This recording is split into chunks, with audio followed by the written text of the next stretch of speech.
സംസ്ഥാനത്ത് ഭരണമാറ്റമുണ്ടാകുമെന്ന് എക്സിറ്റ് പോളുകൾ തള്ളി CPM. ഭരണവിരുദ്ധ വികാരമില്ല എന്നും തുടർഭരണം ഉറപ്പാണെന്നും CPM സംസ്ഥാന സെക്രട്ടറി പറഞ്ഞു. ഭരണ തുടർച്ച ഒരു സർവേയും പ്രവചിക്കുന്നില്ല എങ്കിലും ശക്തമായ മത്സരം നടന്നതിന്റെ പ്രതീതി സർവേകളിലുണ്ട് എന്നാണ് LDF ക്യാമ്പിന്റെ വിലയിരുത്തൽ. LDFന് 69 വരെ സീറ്റ് കിട്ടുമെന്ന പ്രവചനം തുടർഭരണം കിട്ടുന്നതിന്റെ സൂചനയായിട്ടാണ് LDF നേതൃത്വം കാണുന്നത്.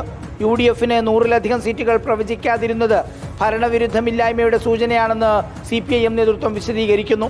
അതുകൊണ്ട് തന്നെ എക്സിറ്റ് പോളുകളെല്ലാം UDFന് അനുകൂല പ്രവചനം നടത്തുമ്പോഴും തുടർഭരണം ഉറപ്പെന്നാണ് LDF നേതൃത്വം ആവർത്തിക്കുന്നത്. ഇടതുപക്ഷ ജനാധിപത്യ മുന്നണി വീണ്ടും അധികാരത്തിൽ വരുന്ന ഒരു എക്സിറ്റ് പോളിന്റെ ഉള്ളിൽ കാണാൻ സാധിക്കുന്ന വസ്തുത ഏതാണ്? ഞങ്ങൾക്കതിൽ യാതൊരു തരത്തിലുള്ള സംശയമില്ല.